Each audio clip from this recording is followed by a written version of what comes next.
This is the Simpit. I'm your host, Sean Cole, but the real star of today's show are you guys, the pit crew. Everybody here to talk sim racing and hang out each and every day. Happy Monday to everybody, and I got a strange week this week, so I'll have to give you guys a couple of warnings or notifications here of what is going on over the next few days. So I am here today, obviously. We're doing our pit stop. We have lots to talk about today. This is the week of E3, and if you're a gamer, I'm sure you've heard about it many a time. It's all over everything, everywhere. Every company's gearing up for E3, and that starts tomorrow, Wednesday, and Thursday. So, with that said, I will be attending E3, and we'll talk about that in just a minute, and a few of our stories are always going to be related to E3 over the next week, and actually we've seen that in advance of the show. That means there will be no official pit stop Tuesday, Wednesday, or Thursday. And I'm saying that now. That could change. But I don't know how things are going to play out over the next few days. So you'll have to kind of stay tuned with the channel. There is a chance that I might do something live from E3. I haven't tested YouTube yet. It might be on Facebook. So if you want to see stuff live from E3, you're going to have to stay tuned to both the Facebook and YouTube pages. And I don't know what I'll be able to do. It'll be internet dependent. You never know what you're going to get at E3 when it comes to your phone's access to the internet. So we'll see. We'll see. Michael Clark, thank you so much. A shout out to Randy. Randy and Michael need to hook up and share a beer one day. That's for sure. I'm going to have to make that happen. Thank you.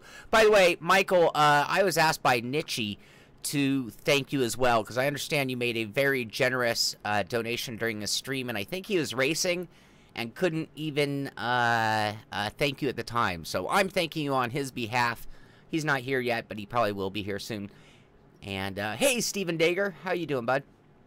Longtime friend, Steven. I've known him forever.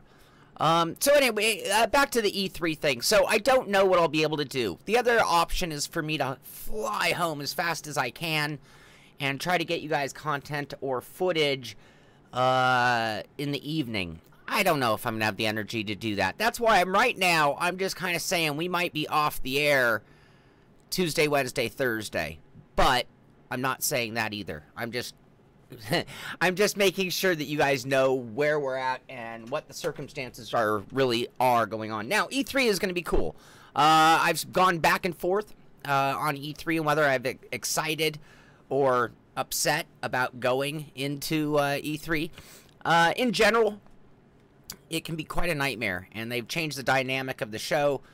You know, when I started doing this 10 years ago, E3 was actually kind of failing almost. They were like just starting to come back to life, and it was sort of a joke. And then it started to get good. And Bryce, do I have to show the photo so people even know what you're talking about? Anyway, E3 has changed over the years, so it was bad, then it started to get good, and then it started to become this like big publicity thing, and they decided to start selling tickets to the open market. And I don't know, ever since that happened, you go there and everything is so overcrowded.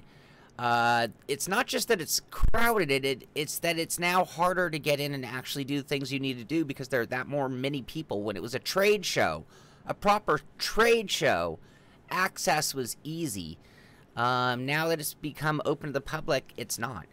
Anyway, I'm sorry, this wasn't a rant.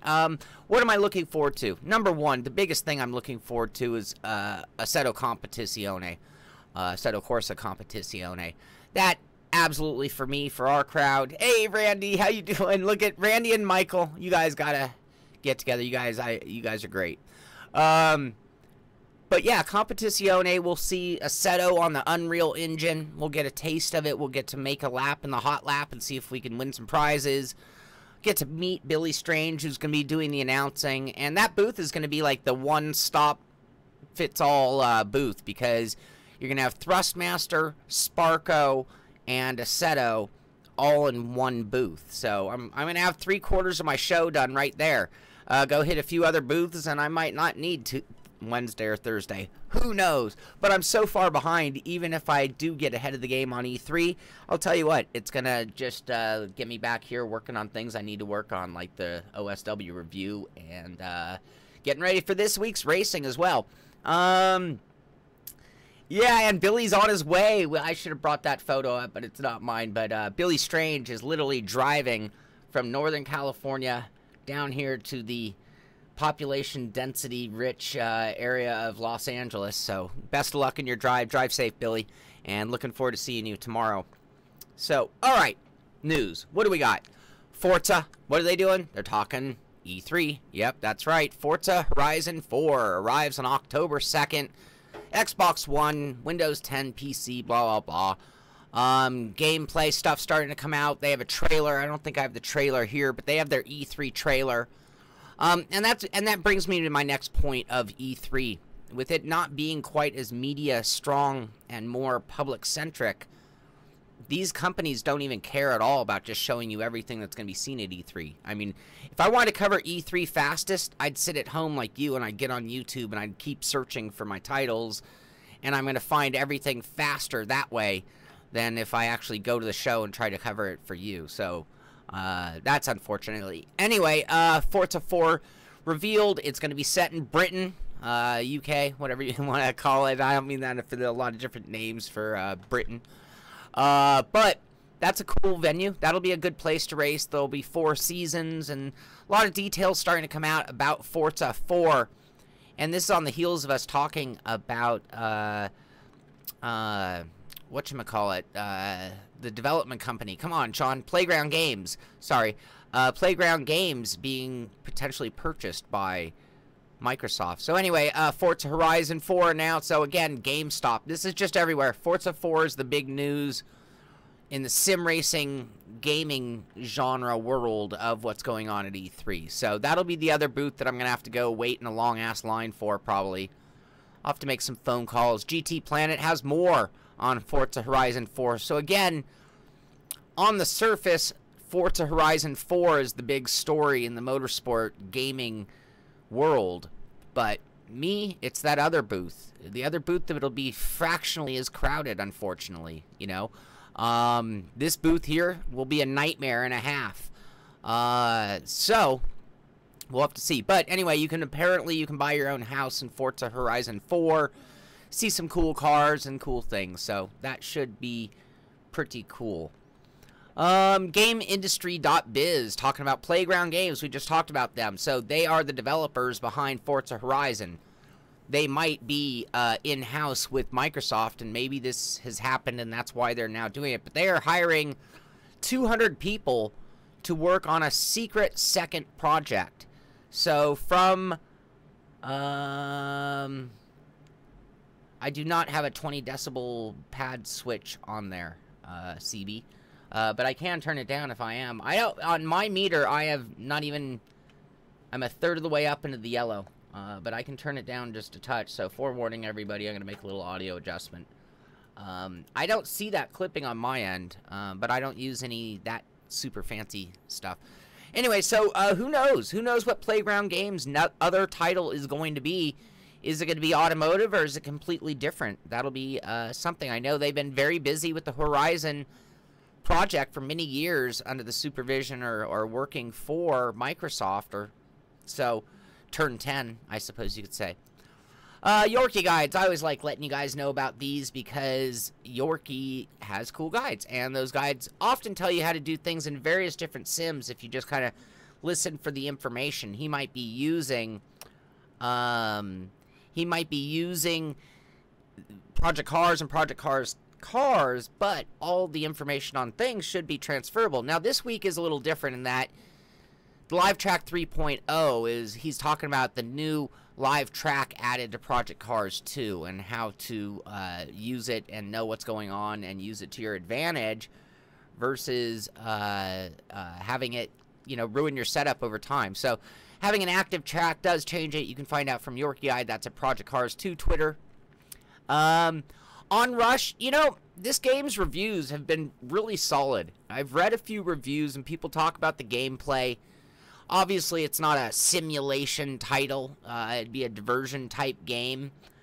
But everything says it sounds pretty fun. So that's one I might have to get sooner than later, as if I'm not far enough behind right now. We have another tease of Dakar Rally. So we saw a handful of these at Race Department, I think it was, the other day on Friday. And now we're getting another one. I do want to drive one of these giant things.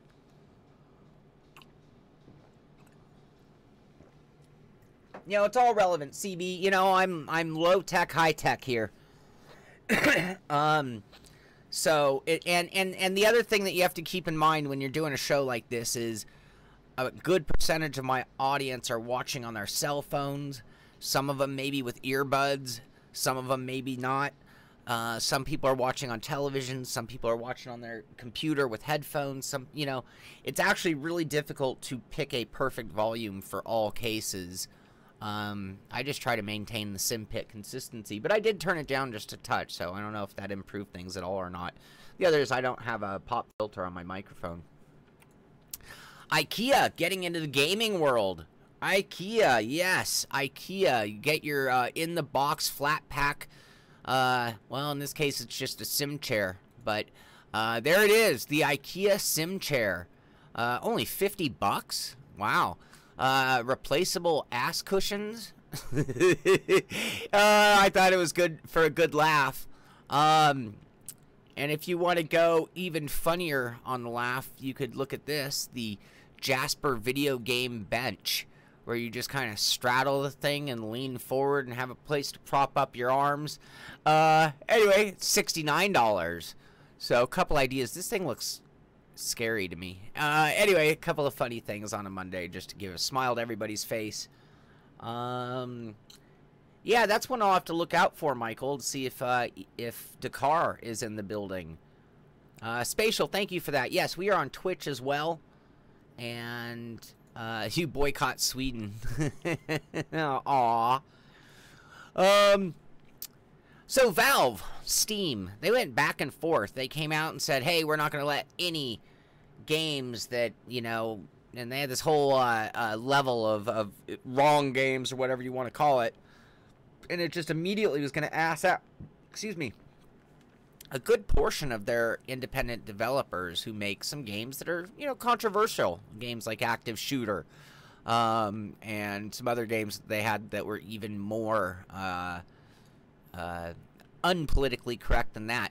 Anyway, they have reversed their policy. So, and apparently they have lightened things up, and we might be able to see things like a Leisure Suit Larry or something on a Steam. So, the war there is not quite over on what is going to be acceptable. Yeah, sex or video game chair. Good question. I'm sure some will use it for both. And that actually takes me to, where is my other story? Here we go. How a video game addict convinced his girlfriend to stay.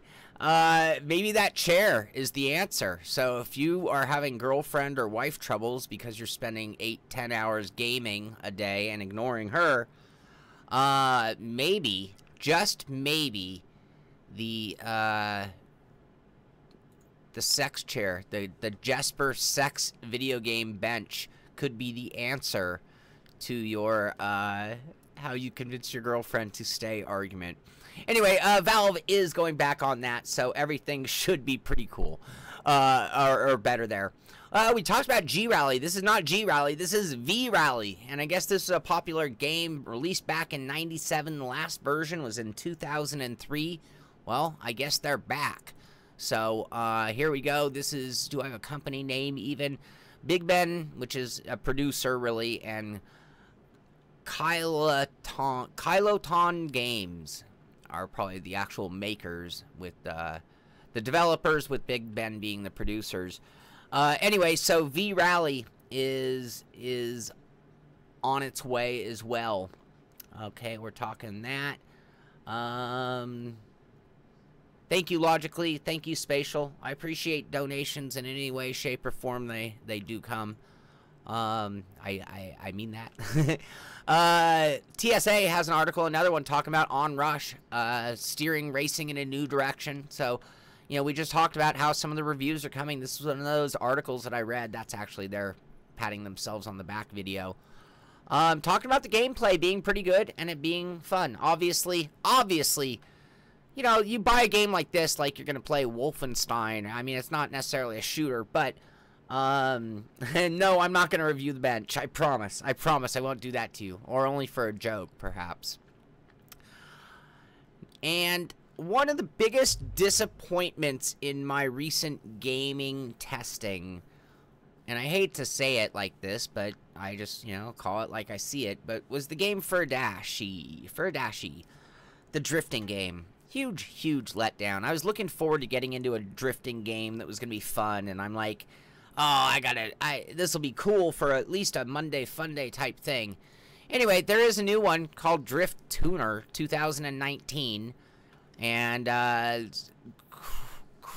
Christ? Is that Christ-centered gaming? Interesting outlet. Christ-centered gaming has a review of Drift Tuner 2019. So maybe this is one we're going to have to try, because I still am on the lookout for a good, fun drifting game. And if you guys have any recommendations of what you think is the best representation of drifting in sim, I would like to go give it a shot, because Furadashi was not the one. If you guys think, hey, and even if it's a mod, but I'd prefer a game that was purpose-built, if you know of any, that are fun and have controller support. Those are my two requirements. Anyway, Crew 2. Here's an article talking about how the Crew 2 really, in a lot of ways, comes off like a remastered version of the first one, but they give them a huge amount of credit because they made a critical change that brought fun to the monotony of the Crew. They talk about the real open world and how it's fun, but once you've played it for a while and sitting there driving for a ridiculous amount of time in order to just... Michael Clark for Tom Jones, thank you so much. Tom thanks you as well. But the Crew 2 changed that, because now you actually can seamlessly change. Where's that video? Here it is. It's a GIF. You can seamlessly change your vehicle from boat to car to plane. So as you're making these transitions and long drives between big cities as part of that open world mode, Furdashi Drift worked for other reviewers. You could give it another shot. You know, I could. Maybe that was as a result of me trying to stream. That's also when we had a horrible time with streaming. That's what kind of brought on, you know, getting the second computer going. So maybe I will. Maybe I have to. If people say it's worth. Drift 19 is coming. They're working really hard on it. Is that this one here? Is that this one here? Drift 19? Drift Tuner 19? Or is that a different, just straight up Drift 19? It's okay, so I should give it another shot. Alright, I'd be willing. I don't mind, you know, and I'll call foul where foul is. And, you know, if the foul was on my end, you know, trying to make my computer do too many things. I was talking to Heiko about alt-tabbing during streaming, which is a real no-no almost. So, alright. So, anyway, that could make Crew a little more fun as far as dealing with long-distance travel, and they give them credit for that for sure. Automobilista has drift. Alright, that might be worth. So, okay. Anyway, here's an article, and I say this because, you know, public service announcements are important, and I don't want anyone losing their girlfriend because they're so obsessed with gaming or racing. Relationships are important, and, you know, so, how a video game addict convinced his girlfriend to stay. So, many of us have gotten the ultimatum from a girlfriend. You know, it's the rig or it's me, right? It's the Xbox or it's me. So this guy was presented after 5 years in a relationship, was presented with it, and it was a two-part. His answer and his way of figuring it out was two-part. Part one was him acknowledging what she said and you know, addressing it. So he did tone back his gaming lifestyle a little bit, but more importantly, he got her in. He got her to try out and found some games that she liked to play. And he turned her into a gamer as well. So if you want to know how to get your girlfriend to back off on your Xbox, you just need to find what kind of game she wants to play, get her going, and then you've got your time. I heard the key to a good marriage is to buy your wife a horse, because then she's so busy with her horse, and that sounds very sexist. I'm just repeating what I've heard, but that she'd be so occupied with that that you could basically entertain any hobby that you want, and it won't be an issue. Anyway, same sort of logic on this one. PC Gamer talking about Origin. So Origin is EA's home for all their games. You can get in there and play their games, buy games. It's sort of like Steam, but for EA games. So it's only EA games, and it's owned and operated by EA, this Origin. Anyway, they're going to have a subscription-based membership where you can play all their new games at launch. So instead of having to purchase games, you'll actually just get your membership privileges and get access to those games. I don't know if it's a limited time, but a lot of us just want to play a game. I mean, it's how many days do you play a game unless it's like the one that becomes the one? You know, for me, maybe 3 days, maybe 2 weeks, and then it gets shelved and I go back to the, tried and true. Speaking of EA Access, Need for Speed Payback is now free on EA Access. So if you go to Xbox One, go to EA Access, you can download it. It's 24.77 gigabytes, and you can actually be playing that one for free. Yeah, Woman Cave, whatever it takes to keep them entertained. And I don't mean it like that. You're doing that as a diversion to the fact that you are busy, overly entertained with your thing.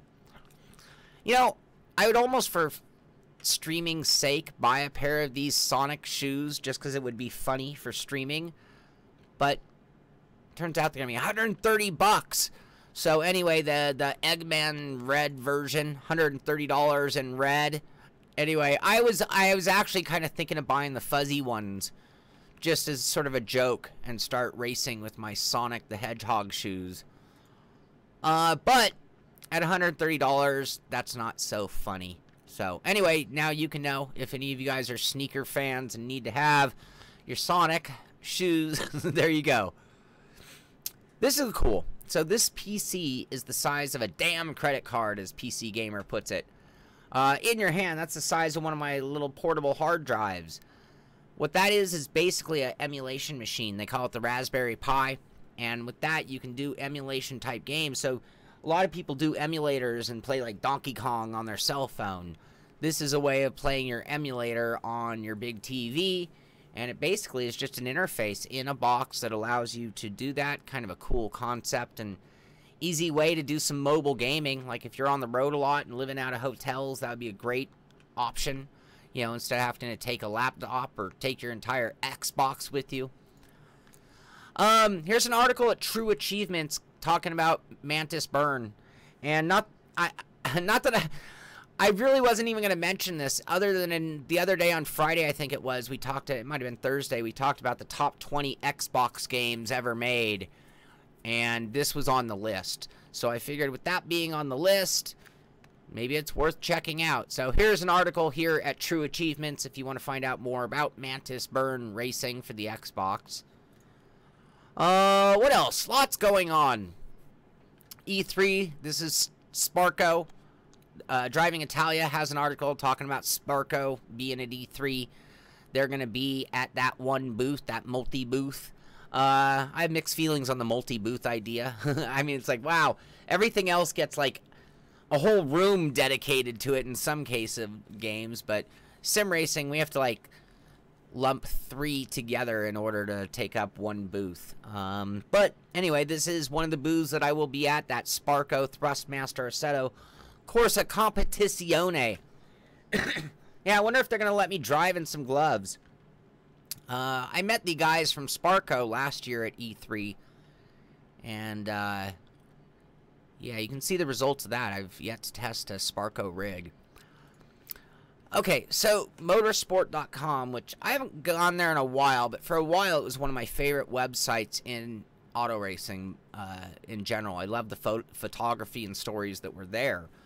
Here's an article, and it's a total tease for someone like me, and then I'm going to ask you guys if you knew they had gone to this format, but how to turn gaming greats into motorsport fans. And here's a picture here. And what's interesting, these circles are highlighting the little Sparco rig logo. So I guess that's what it is. They talk about the Nissan GT Academy, and then just when it starts to get good talking about it, you're then told to continue reading, subscribe to Prime. Don't know what that costs, but when did Motorsport go pay only wall? That's a real shame. That is too bad. And I guess, you know, like everything I've done with the Simpit, with like the patron program, was creating things that went beyond what we normally did with the Simpit. So the Simpit would remain the same, and all those extra things that we wanted to charge essentially for lack of better wording, that were perks and were things that were newly created for that program, not taking away from the show. Yeah, it's unfortunate. I used to go to this site a lot. I've talked about SimRacing Telemetry for the iOS and the phone app for working on your telemetry. Well, apparently the 13th, that's 2 days from now, they're going to release in an early access format on Steam for the PC version. It'll support Project Cars 2, F1 2017, Project Cars, F1 2016. So basically Project Cars and F1 2000, whatever series. And if you want help and need a telemetry app for that, that is going to it's gonna cost you eventually, but it'll be available on the PC through Steam as well, which is kind of cool. Spatial, that is a beautiful wheel.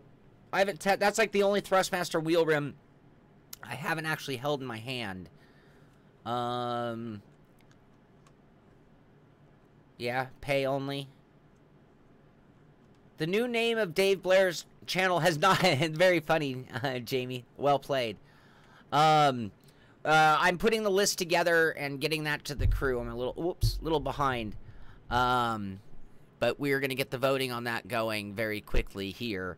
Got a lot of great submissions on it. So I'll have the answer and the winner of the contest at some point this week for sure. Road to VR talking about a $75 game credit or $50 gift card if you buy Oculus. Oculus is at $400 through their website. $75 game credit goes through the Oculus VR store. So if you want to buy one and have $75 to spend on VR titles, that kind of, in a weird way, knocks it down to $325. Let's see. We're pretty much at the end. A lot of people talked about, and I saw this all over the place. If you're a Nicky Theme fan, and you want to hear him and see him compare his home rig to his paid sponsor rig, we'll call it, he does a little tour of both rigs. So you can get a good look at all his equipment, see what he's running in his motion simulator for work versus his static rig at home, and hear his thoughts on the differences, including using VR. You'll find that at Nicky Theme on youtube.com. And there you go. There you go. Dave Blair's channel there. Speaking of, Dave, you should change your thumbnail for each race so we see something like this. Half looks more exciting. I can't believe... sorry, I don't mean to critique the channel while we're here. But those, I'm not sure which one I want to click. But if you go to the Simpit Pit Crew channel, that is still what it is named, Nicky Team. You have Nicky pronounce my name and see if he says it right. There you go. Nicky Team. Simpit Pit Crew. 162 subscribers. I'd like to see that channel go up. Dave Blair puts a lot of work in talking to people. I've had a lot of people like inquire. I've yet to have a second person want to be a contributor to this, but we are changing the name. But more importantly, highlights from last week, both Race 1 and Race 2 in the Simpit Porsche RSR Series. Week 5, Race 1, Race 2 at Watkins Glen. and there was some very exciting action in both of those. So if you want the highlight version, you will find that. Look at this. The highlight version, oh, it was an hour-long race. We had 20-minute race on Thursday by mistake and a 1-hour race on Friday, which is kind of odd. And that takes us to the end of the news. So a few things I want to talk about before I go away. Number one, even though I'm so busy, we are going to do Wreckfest. Now, forgive me, this is the official launch trailer, so there are some things that we still can't play with in this video. We will be doing Wreckfest tonight at 6. And this just keeps getting better and better because people are getting better at the game. So despite it being about laughing and having a good time and trash talking, which it is getting more serious, which is awesome because it's getting more cutthroat, but maintains that Wreckfest. Like, you can think you're the leader of the race and think you're all that. Someone's coming to get you. So that'll be tonight at 6 p.m. If you want to join us, just jump on the stream. If you're a patron member, you're going to hear about it, get the password, and you can come in and join us at 6. Know it's going to happen. And if you're not going to be able to race with us, you will want to watch. It's a lot of fun, and we have a good time doing it, and it's quite entertaining. Look at that. I can't wait till the Combine.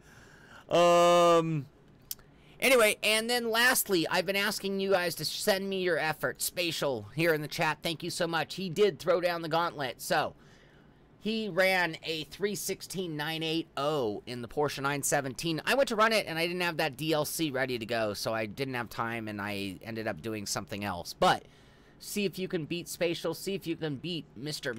Me6 with a 2:59.916 in the Porsche 917. Good job. Thank you for sending that in, Spatial. And then Race Manlack did very well at bettering me in the Renault Megane challenge, the Megane to Hell challenge. And thank you for sending this in. He actually ran a 35.541, which is about a half a second quicker than I am, and good enough for 25th place. Well done. Very, very well done, Race Manlack. And I see Climber, our very young Climber, is sitting there in 32nd. I can't see his time because I'm covering it up with my ugly mug. But 32nd was higher than my position. You can see he knocked me down the leaderboard. So thank you once again, Climber. No, well done, Climber. Very well done. I applaud you. And if you guys have any of your efforts on leaderboard challenges that you want to throw down the gauntlet and see what the rest of the crew can do against you, send me your images. It doesn't have to always be me saying, hey, I'm going to do this one. Why don't you throw down the gauntlet and tell us what challenge we need to be going after? That's a good way to be a star show as well. So that is going to do it for today's show. Again, I am most likely going to be off the air Tuesday, Wednesday, and Thursday. Back on the air for sure on Friday. But we'll be at E3 and maybe getting you some various coverage between now and then, and a lot of other things still working behind the scenes. So have a great day. Happy Monday. Have a great week out there. Get out and do some racing, and just kind of tune in on our YouTube and our Facebook page to see if we are able to go live from E3. And I want to thank John Hill, who's going to be at E3 with me, giving me a hand there. So Billy, I'll see you there. John Hill, I'll see you there. And hopefully we'll see all of you guys from E3 as well if we get lucky. That's going to do it. This is the Simpit. I'm Sean Cole, and I'll see you on the track.